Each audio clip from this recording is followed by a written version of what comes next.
In the blazing desert, the sun hung high, burning through the sky, as if it meant to set the whole world on fire. The wind carried red dust and the scent of rust and scorched skin. Tied to a weathered wooden fence was a woman, Clara Whitmore, her wrists swollen, lips cracked and dry, breath faint and uneven. Every movement made the rope bite deeper into her skin, leaving dark, dried traces of blood. Her voice was hoarse, fragile, like sand, whispering through stone. "Cut it loose, please." It was no longer a plea of fear, but the desperate wish to end the pain. The wind swept her words away, across the burned hills, until they reached the sound of wooden wheels clattering on a lonely trail. Before the story begins, tell me where you are listening from, and do not forget to hit subscribe to watch the newest videos. Far away, the wagon wheels rolled across the barren valley. The man driving was Caleb Rourke, his face weathered by the sun, his eyes cold, the eyes of someone who had lost everything. He came here to start over, but instead found a dying woman in the red dust. When his knife sliced through the rope, neither of them knew that moment would open a blood-stained story where justice, sin, and fate would collide beneath a merciless Sunday. Clara collapsed into Caleb's arms, light as a shadow. Her breath came in gasps, her voice rough as gravel. "Please, save my child." Caleb froze. For a heartbeat, he heard his late brother's voice, Jonathan Rourke, echo inside his mind. Never turn away when someone needs help, and he did not turn away. Though every instinct told him to leave this cursed land, his legs carried her into the small wooden house. Inside, the air smelled of dust and rot. Dim light slipped through cracks in the wall.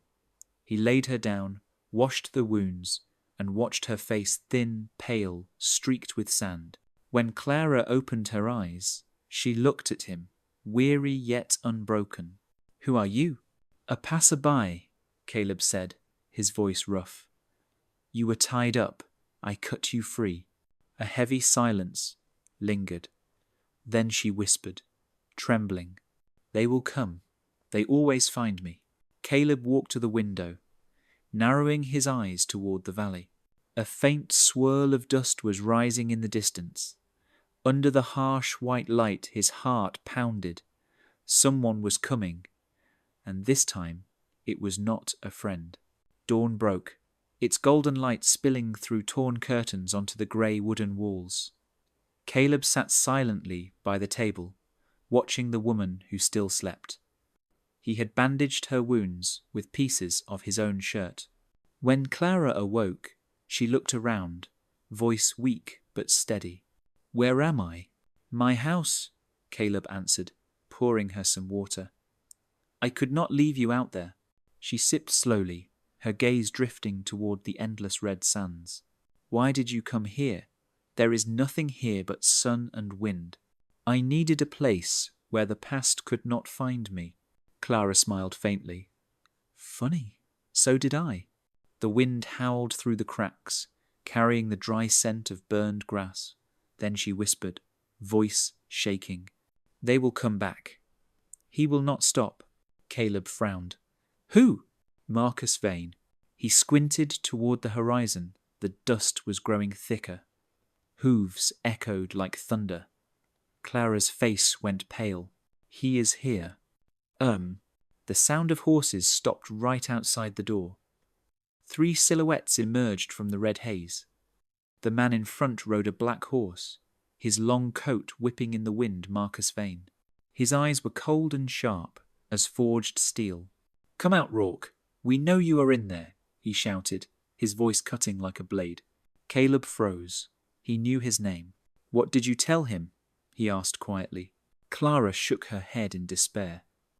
"He always knows. He is not human." "Oh." The door shuddered under a heavy blow. Marcus's voice rang again, dark and cruel. "Clara, you have run long enough. Come out, or the man inside dies." Caleb looked at her, then slowly rose to his feet. "If I open that door," he said, It will never close again. Do not, Clara cried. But it was too late. The door burst open. Blinding sunlight flooded the room, revealing 3 dust-covered men. Marcus stepped in, a wicked smile curling on his lips. At last he sneered, I found my runaway wife. The gunsmoke drifted away in the heat. Marcus Vane fell to the ground, blood pouring from his chest into the burning sand. His twisted smile stayed frozen on his lips. Caleb stood motionless, gun still smoking in his hand, his eyes hollow. Far above, hawks circled as if witnessing the end of a nightmare. Clara ran out, her voice trembling. Is it over? It is done, Caleb whispered. But before he could lower his gun, the sharp click of metal rang out. One of Marcus's men pulled a revolver, shouting. Before he could fire, another shot echoed the man dropped, blood splattering on the wooden porch. Clara stood at the doorway, hands shaking as she held the rifle. The next one will not miss, she said coldly. Marcus gasped, dying. You think it ends here, Rourke? There are others, the ones who truly own this land. His voice faded. Silence fell heavy as the desert. As Marcus Vane's breath ceased, the wind rose again, swirling red dust through the air. Caleb bowed his head, silent for a long time. There was no triumph, only emptiness and the bitter scent of gunpowder. Clara lowered the rifle, her hands trembling. Caleb poured water, but she shook her head, her hand resting on her stomach. I am with child, she said softly. Caleb froze. She continued, her voice trembling yet firm. It is not his. The man I loved died before he ever knew he would be a father. When Marcus found out, he swore to take the baby from me. I had to run. The firelight flickered over their faces, glowing amid the ruin. Caleb understood she was not just running from a man, but from a haunted past. Suddenly, hoofbeats echoed from afar. The glint of badges caught the sunlight. Caleb's voice turned low. Lawmen, they are coming. Clara gripped his hand in fear. They will not believe me. They will think I killed him. Outside, the dust rose once more. Justice was coming, but no one knew whose side it would take. By late afternoon, 6 riders crossed the valley, dust swirling beneath their horses.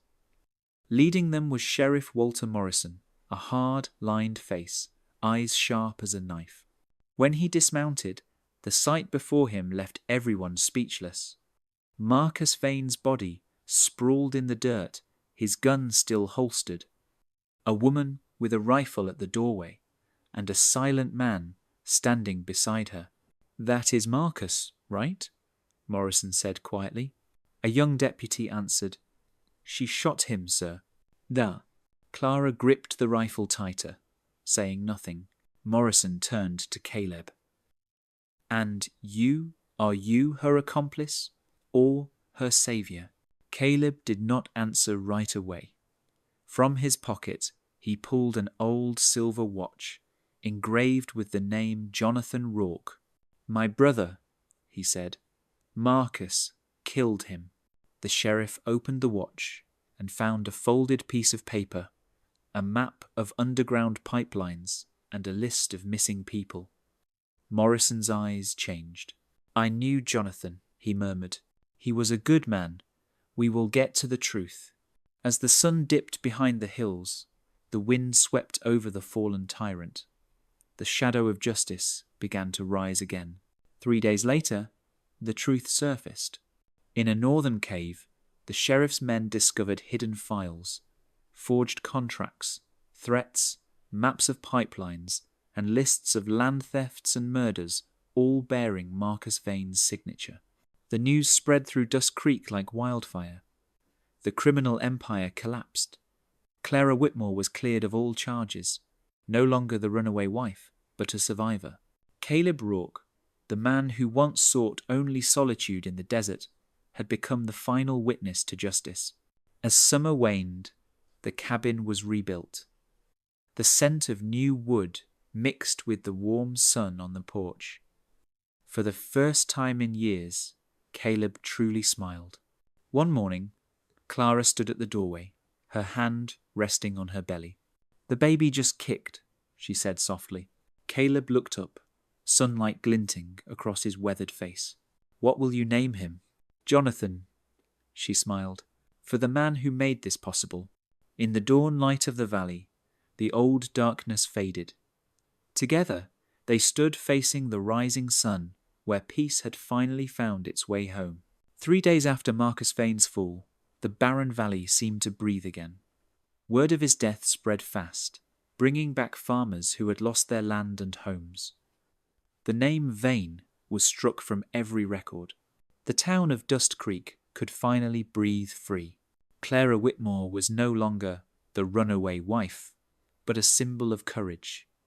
Caleb Rourke, the man who had walked half a life in shadow, had finally found a place to stay. Sheriff Morrison returned and shook his hand firmly. "Your brother would be proud," he said. Summer faded.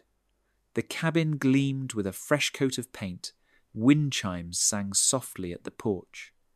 Clara helped Caleb plant corn and wildflowers around the yard. Each morning, they sat watching the sunrise, its red glow turning into warm gold. The narrator's voice spoke gently. Sometimes the road to peace leads straight through the fire, and courage, real courage, is not in pulling the trigger, but in doing what is right, even when you must walk alone. The final light touched the porch. The dawn had truly returned. If this story makes you believe that light always finds its way back, share it, like it, and subscribe to keep the hope alive.